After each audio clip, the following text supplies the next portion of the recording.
how do you sync Safari bookmarks across your devices? Let's get started. Let me show you how it works. If you're new here, subscribe so you don't miss tutorials and videos like this one. Okay, so at first, make sure that both devices, usually for a lot of people, it's like their iPad, an iPhone, or more iPhones, or whatever, but make sure that those devices are signed in with the very same Apple ID account.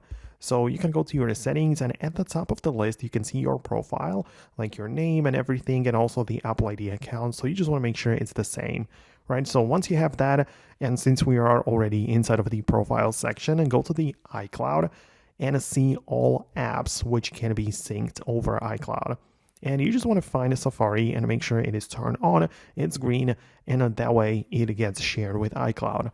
But also you have to do the very same thing on the other device. So you're going to bring and introduce your iPad or, another phone, whatever.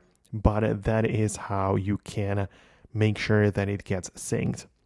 One more thing though, you can just come back to the main settings app of the iPad, go to apps and at the bottom and find Safari on the list here.